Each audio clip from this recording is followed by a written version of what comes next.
John Miller wiped the grease off his hands and looked at the old TV mounted in the corner of his workshop.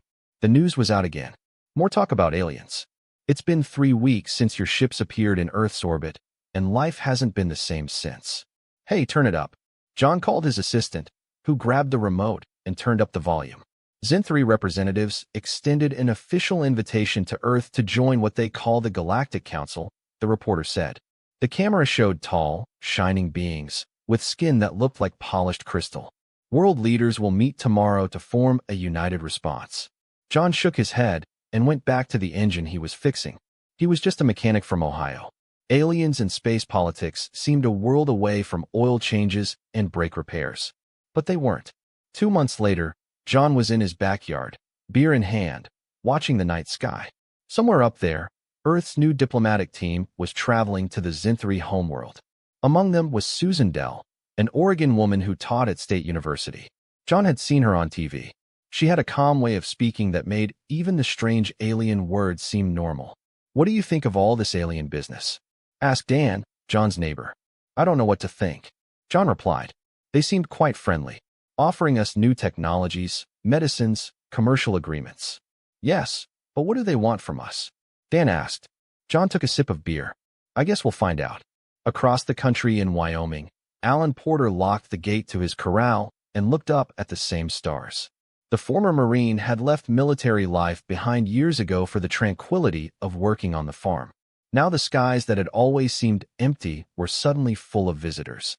Alan's phone buzzed. It was a message from his old captain. "What do you think of these visitors?" Alan typed back, "I'm still not sure." Keeping my eyes open, he wasn't against aliens.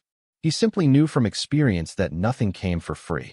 In Washington, D.C., cameras blazed as President Garcia signed the first official agreement with Xen-3. The alien ambassador, Cel Turan, towered over the human officers. Her crystal-clear skin caught the light and sent rainbow reflections across the room. "This marks a new chapter for humanity," Cel Turan said in his musical voice. "Your species has great potential. We see many roles for humans in our galactic community." Susan Bell was nearby, listening intently to the ambassador's choice of words. As a linguistics professor, she was chosen for her ability to understand not only what was said, but also what was meant. "What kind of roles do you see for us?" she asked. Cel Turan's mouth shaped what humans were learning to recognize as a smile. "Its people are remarkably adaptable. You would excel in service roles, resource management, and perhaps even security forces for less developed worlds." 6 months have passed. Humanity formed the United Earth Alliance to speak with one voice to the galactic community. Human representatives were invited to visit the Galactic Council headquarters, a huge space station orbiting a star close to what humans call half a century. Susan Bell was one of the first to leave. The alien station was overwhelming, full of species of all shapes and sizes. Some looked almost human. Others were so different that Susan could barely make out which part was their face. "Humans arrived," announced a tall insect-like being to a group of aliens. They turned to look at Susan and her team with what appeared to be curiosity. "So warm and simple," one whispered loudly.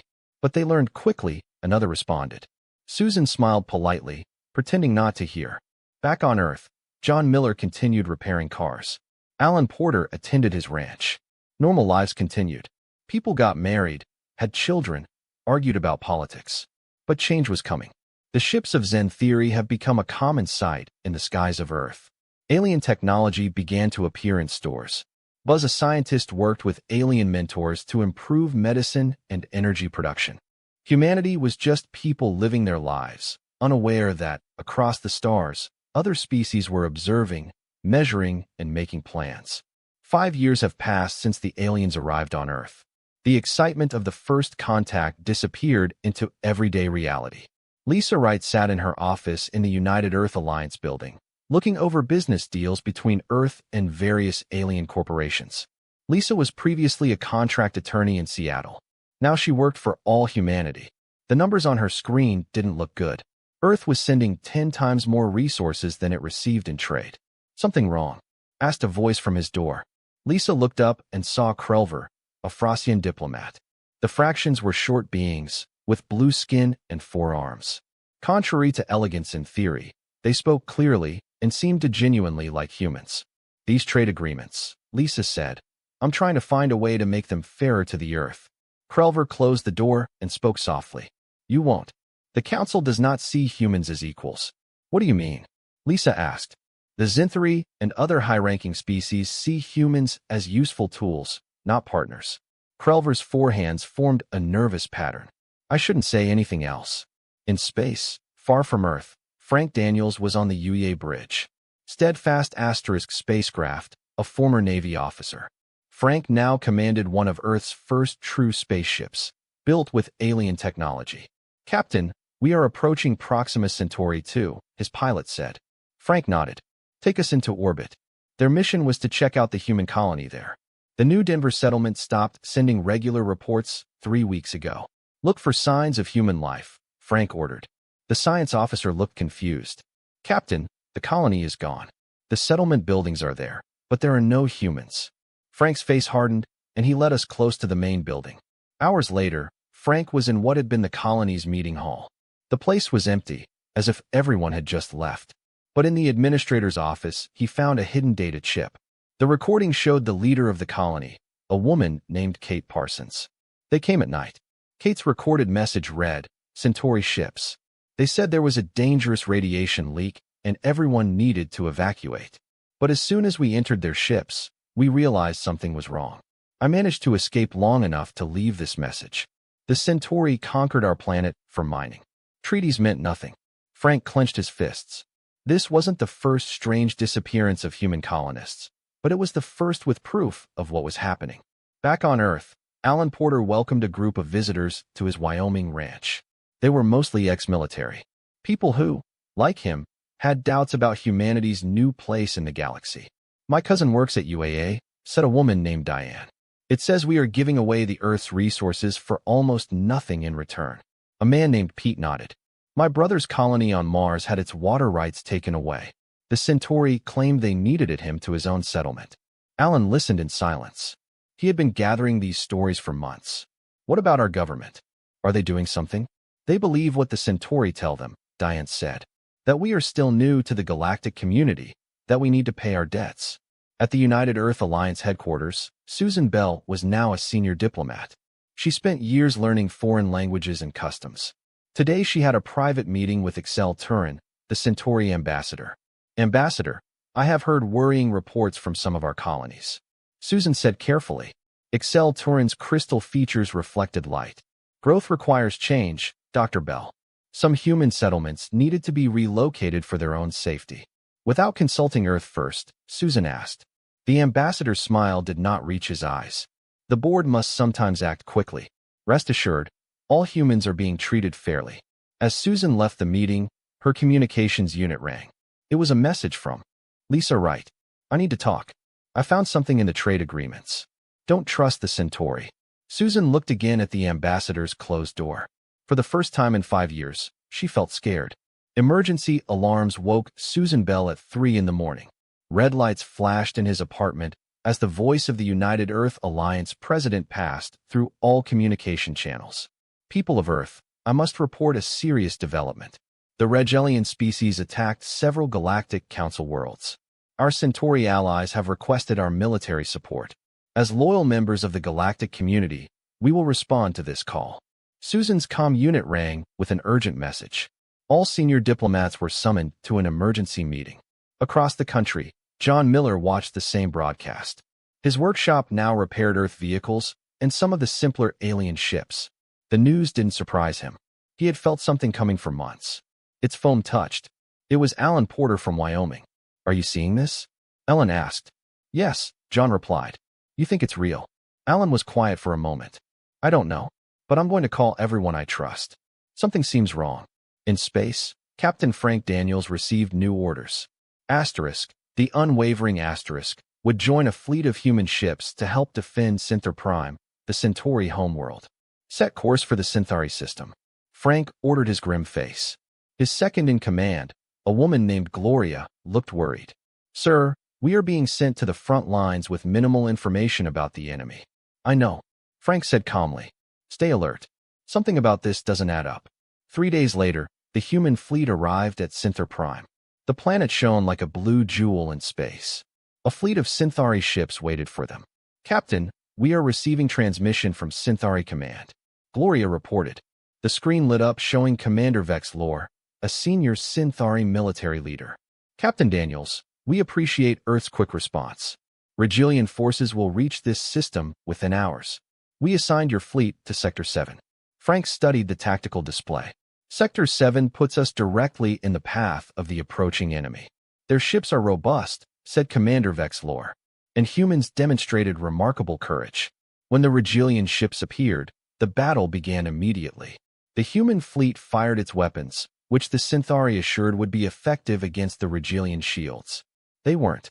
Our shots are not penetrating their defenses," Gloria shouted over the sound of explosions. The asterisk, a firm asterisk, shook as it suffered heavy damage. "Half of the human fleet has already been destroyed. Sir, I called the communications officer, intercepted a transmission. This is between Commanders Synthari and Regilian. It's just that they are speaking as allies, not as enemies." Frank ran to the console. The message was clear. The entire war was a setup. The enemy ships were mercenaries hired to test the human military response while simultaneously eliminating Earth's small fleet. "Send this to Earth now," Frank ordered, but the communications systems were damaged. As the asterisk, the constant asterisk, took more hits, Frank made a desperate decision. "Get ready for an emergency jump. We need to warn Earth." Back on Earth, Susan Bell attended a meeting with Cell Terran and other Synthari officials. The atmosphere was tense. "We received worrying news," Cell Terran said softly. "It appears that human colonies have developed weapons in violation of our treaties." "That's not true," Susan replied. "We all follow." Cell Terran raised his hand. The council voted. "For the safety of all species, we must establish a temporary peacekeeping presence on Earth and all human worlds." Susan realized with horror what was happening. "You are planning to invade us. Do not invade."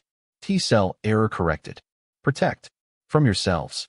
Susan grabbed her emergency communications unit from under her desk. She pressed the distress code to alert Earth's security forces. Too late. She saw the Synthari guards approaching. "I'm sorry you see it that way." Dr. Cell Terran said this as the guards surrounded her. "Humans have this potential, but you need guidance." Susan managed to press the transmit button just before they grabbed her. His voice echoed through Earth's communication channels. "This is Susan Bell. Alien war is fake.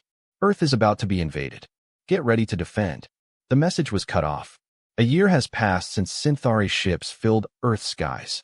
A year since they came with their peacekeeping forces and took control. A year living under foreign rule.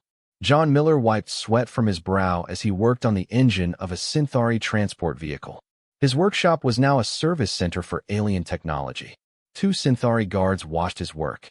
"Hurry up, human," said one of them. "Commander Zelter needs this transport at night." John nodded without looking up. The aliens didn't know that as he repaired their vehicles, he learned how they worked, learning their weaknesses. When the guards turned around, John placed a small device inside the engine compartment. It would record all transport movements and communications, another information for the resistance. Across town, Lisa Wright sat in a small cafe. Previously a contract negotiator, she now worked as a translator for the Synthari administration. The aliens thought she was cooperating. They were wrong. A Frosian server placed a cup on his table. Inside the napkin was a data chip. Lisa put it in her pocket without changing her expression. "The usual today?" Fraxiano asked. "In other words, is the launch site the same?" "Yes, thank you." Lisa responded, meaning yes, the information will be passed on. Not all foreigners supported the occupation. Some, like their Frosian contacts, believed the treatment of humans was wrong. They helped when they could. In Wyoming, Alan Porter's ranch looked abandoned from the outside. The Synthari rarely patrolled so far from major cities. They didn't know that beneath the old barn was a growing base of resistance. Alan studied a map with 20 other people, former soldiers, police officers, and ordinary citizens who escaped from alien-controlled zones. "The supply convoy passes here," Alan said, pointing to a mountain road. "We got it right quickly. Take what we can see roll up and disappear into the hills." "What about escort ships?" asked Diane, now his second in command. Alan smiled slightly. "John sent something to help with this." Underground bunkers and hidden rooms throughout the land now housed resistance fighters. They communicated using ancient radio technology that the aliens considered primitive and did not monitor. They trained in secret. They waited. In a detention center in Washington, D.C., Susan Bell sat in her cell. The Synthari kept her alive because she knew foreign languages and cultures. They forced her to make broadcasts telling humans to cooperate with their protectors. But Susan found ways to include hidden messages in her words.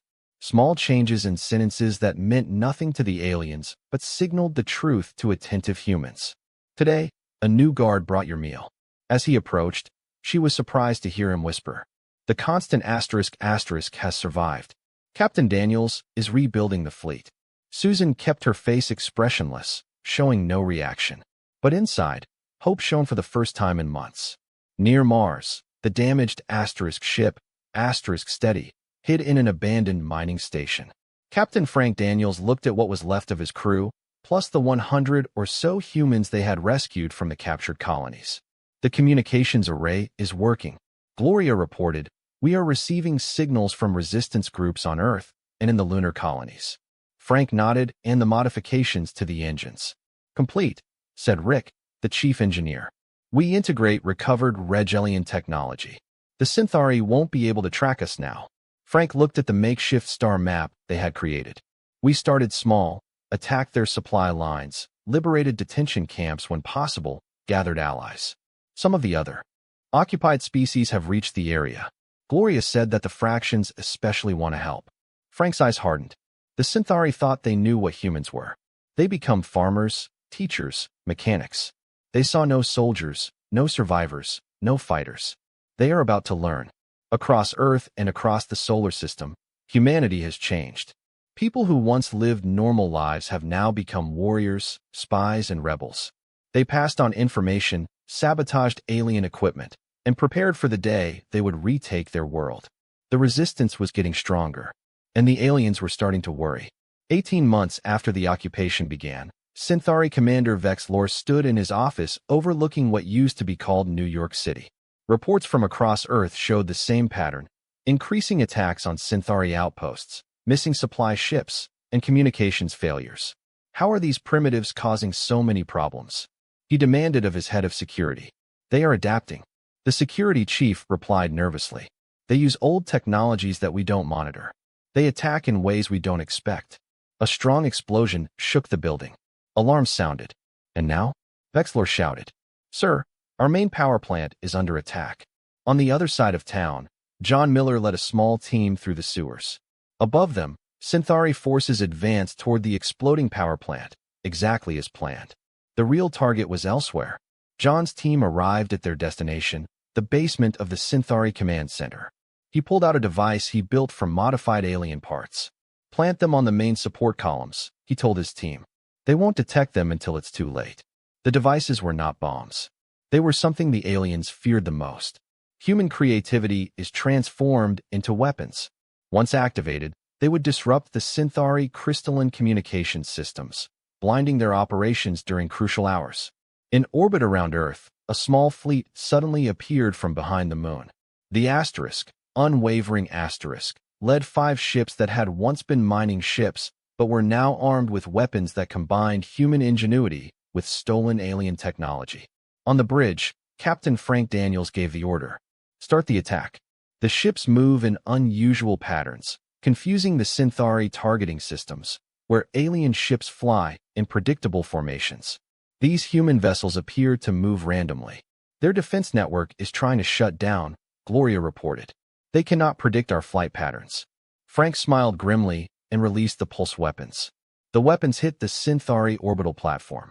Instead of exploding, they released electromagnetic pulses that Synthari shields were not designed to block. On her prison transport ship, Susan Bell felt the ship close. The lights flickered and went out. In the darkness, she heard confusion among the guards. A voice whispered closer, "Dr. Bell, I have resistance. The ship's systems are offline. We're getting you out of here." Susan felt her restraints being cut. "How did you know I would be on this transport?" Lisa Wright's intelligence network. She has people everywhere. In Wyoming, Alan Porter's resistance base grew. What started as a few people hiding in their barn was now a force of hundreds spread across the mountains. Today they were launching their biggest operation yet. The Synthari mining operation is just above this mountain range. Alan told his fighters that they are extracting earth metals for their fleet. We're going to turn it off. Diane distributed weapons, some human, some modified alien technology. Remember, go to the processing centers first. The guards do not expect the frontal attack. Why not? Asked a young fighter. Alan smiled. Because they think we're too smart to try. They expect stealth and sabotage. Sometimes the unexpected move is the best. Resistance fighters advanced over the ridge, shouting war cries. The Synthari guards were so shocked that many dropped their weapons and ran. In Washington, D.C., Lisa writes that she slipped through the old subway tunnels beneath the city. It carried vital information downloaded from the Synthari central database.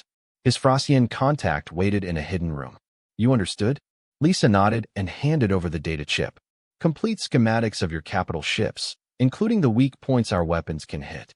Fraxian's forehands worked quickly to copy the data. The Synthari are confused.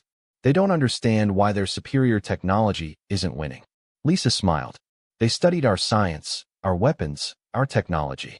They thought they knew what humans were capable of, but they never studied our history. Your story. Thousands of years of war. Countless wars where the weaker side found ways to defeat the stronger. We have been preparing for this moment throughout our history. We just didn't know it.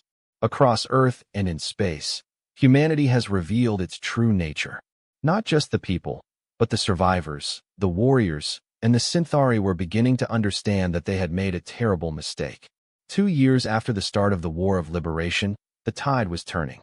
The Synthari no longer patrolled Earth cities with confidence. They moved in large groups, weapons always ready, eyes watching every shadow. John Miller was housed in what was once his workshop, but was now the main technological center of the resistance. Around you, people work. They looked at strange hybrid devices that combined Earth materials with modified alien parts. This is the latest design, said John, showing a small device to Susan Dell.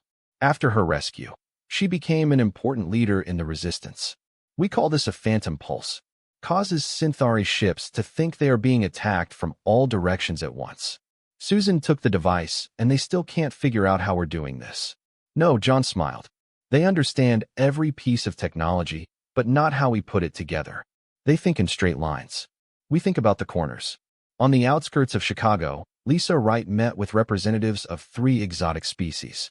These were not Synthari, but rather members of other races who were held lower in the Galactic Council hierarchy. The Synthari communications network has blind spots now. Lisa explained, we can send messages to resistance cells on 12 worlds previously controlled by Synthari. A Frausian diplomat enthusiastically nodded his forearms. Our people are also rising up. The Synthari never expected a coordinated rebellion. They still control most of the galaxy, warned a tall, plant-like being of a species called Naven. But not for long, Lisa replied. Captain Daniels is preparing the next phase. In space, the resistance fleet grew. What started as 6 modified ships was now over 30 ships of various sizes. Some were captured on Synthari ships. Others were human ships rebuilt with new technology. The Asterisk, the firm Asterisk, was still the flagship, although now it looked very different from the ship that had escaped the ambush 2 years ago. Frank Daniels studied the tactical display showing his next target. The Synthari supply base on Mars is heavily defended, he told his officers. But if we accept, we will cut resources to all of your ground operations. Their ships outnumber ours 3 to 1, Gloria noted. Frank smiled. Yes, but they still fly the same formations, use the same tactics. They didn't adapt. We have. In the mountains of Wyoming, Alan Porter prepared his ground forces for the largest operation ever undertaken. Their target was the main Synthari airfield in what was once Colorado. Once Captain Daniels begins his attack on Mars, they will send reinforcements from Earth, Alan explained to his fighters. That's when we arrived at the airfield. No ship leaves Earth to help Mars. Diane checked her weapon, a rifle modified with alien power cells. Commander Synthari requested a meeting. Ellen raised her eyebrows. They want to talk now. They're scared, Diane said simply. Near the former United Nations building in New York, now the Synthari Command Center, Commander Vexlor waited nervously. When Susan Bell arrived with her little escort, he seemed relieved. Dr. Bell, he said formally, your resistance activities are impressive but futile. The Council controls thousands of worlds. So why ask for this meeting? Susan asked calmly. Vexlor's crystalline features shifted uncomfortably. We may have misunderstood humans. Perhaps an agreement could be reached. Some autonomy for Earth, in exchange for an end to the broader conflict. Susan looked at him sternly. You still don't understand. We are no longer just fighting for land. We are fighting for every species you have kept in captivity. And we are winning. The attack on Mars began that night. The Resistance fleet moved in patterns that no alien targeting system could predict. Smaller, faster ships darted between the larger Synthari cruisers, firing ghost pulses that sent the alien ships hurtling into empty space. When the Synthari commander on Mars called for reinforcements from Earth, no ships appeared. Alan Porter's forces took the airfield in a surprise attack at dawn. Across the solar system, the pattern repeated itself. Humans using unexpected tactics. Alien forces confused and outmaneuvered by an enemy they considered primitive. Humanity is no longer just people. They have become what countless generations of conflict prepared them to be. The most dangerous warriors the galaxy has ever seen. 3 years after the occupation began, humanity was ready for its boldest move yet. Operation Homecoming would be a coordinated attack to completely retake Earth. Frank Daniel stood on the bridge of the Asterisk, the steadfast Asterisk, who now led a fleet of over 100 ships. Some were human vessels. Others belonged to foreign allies who joined their cause. All ships report ready, Captain Glorious said. Frank nodded and sent the signal to every resistance cell on Earth. Operation Homecoming begins now. The fleet exited the jump space directly above the Earth. The Synthari orbital defenses, already weakened by years of guerrilla attacks, were unprepared for such a large force to appear so suddenly. The Frosian and Navan ships are targeting their communications satellites, Gloria reported. Earth-based resistance teams are attacking ground control centers. Frank watched the tactical display as the carefully planned attack unfolded. Launch our ships and take our ground forces to the main objectives. Across the world, resistance fighters have emerged from hiding. In what was once London, John Miller led a team toward the Synthari Energy Distribution Center. Remember, he told his fighters, place the disruptors in the main conduits. Once their power falls, they are unable to coordinate their defense. The Synthari guards fired at them, their crystal weapons sending bolts of blue energy through the air. John's team used the urban debris as cover, moving in the unpredictable patterns they had practiced. One of the younger fighters was hit and fell.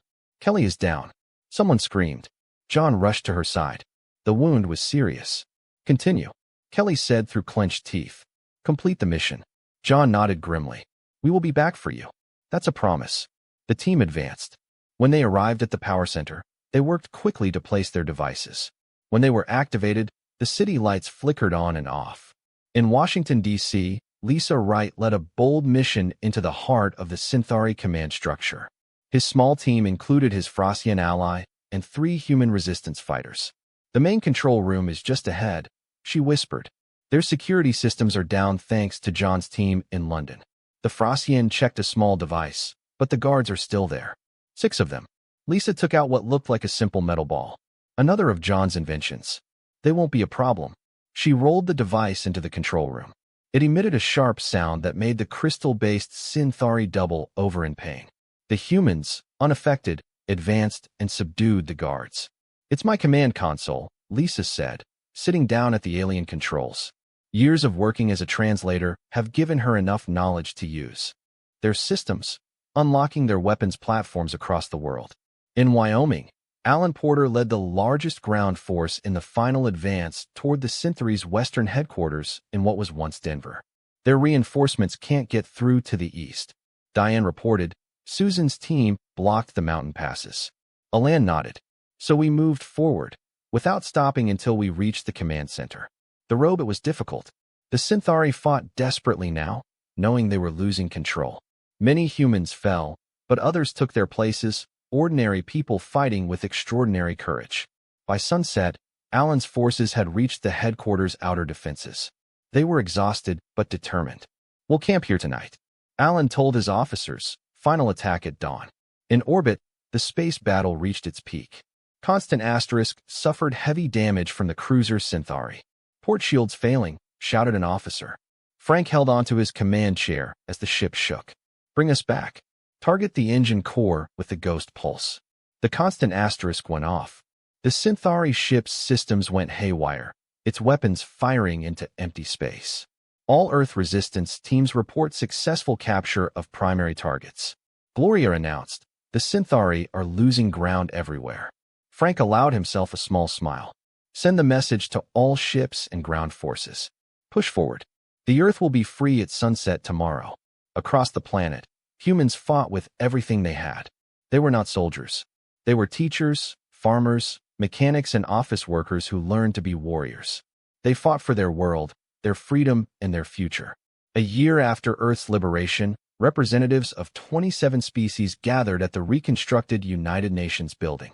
The Liberation Treaty would be signed today, officially ending the war and establishing new rules for the galaxy. Susan Bell stood at the window, looking out over New York City. Much of it was still being rebuilt, but signs of new life were everywhere. Ready for the ceremony? Lisa Wright asked. Joining her, Susan nodded. I still can't believe we're here. That we won. Synthari couldn't believe it either, Lisa said with a small smile. That's why they lost. In the main chamber, Captain Frank Daniels, now Admiral of the Earth Defense Fleet, spoke with representatives of the Frosian and Navan worlds. His uniform was new, but he still carried the same determination in his eyes. Joint patrol systems are working well, Frosian diplomats said. Nose and Theory ships have been detected near any of our worlds for 3 months. Frank nodded, and the new board structure worked as planned, Navan's representative said. No species can occupy more than one leadership position. Power is balanced. Alan Porter entered the chamber, limping slightly from a wound that never fully healed. He declined administrative duties and still led the training of Earth's defense forces. Delegates from the outer colonies arrived. He reported to Frank, everyone is here now. John Miller was the last to arrive. His work rebuilding Earth's infrastructure and adapting alien technology for human use has kept him busy.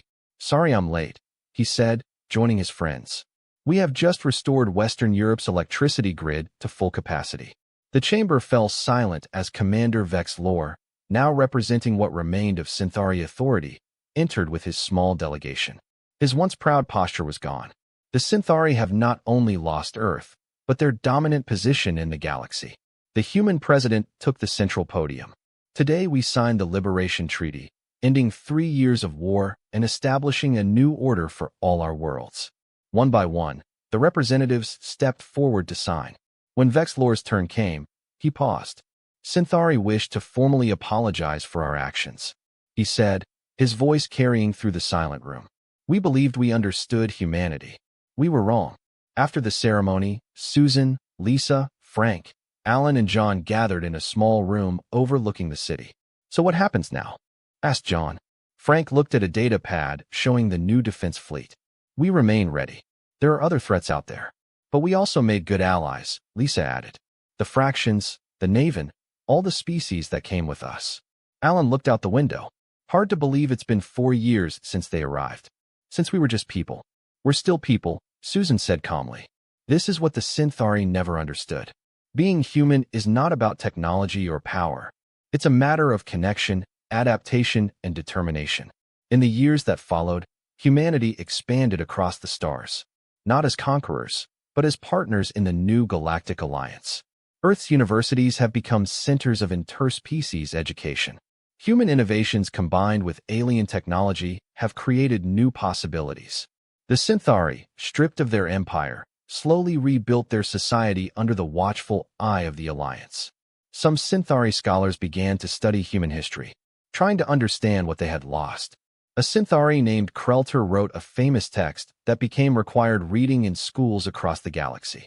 Zintvar's Error: How We Misjudge Humanity. His final passage read, We saw humans as simple beings with modest technology and assumed this made them weak. We failed to see that his strength never came from his tools, but from within. We never realized that humans didn't just live on their planet. They were forged by it. Through millennia of struggle, fall, and rise again. We thought we were getting to know the species. Instead, we awaken a force that has been unknowingly preparing for us throughout its history. The galaxy learned what the Synthari discovered too late. Humanity was just people until war came. Then they became something the stars themselves would remember.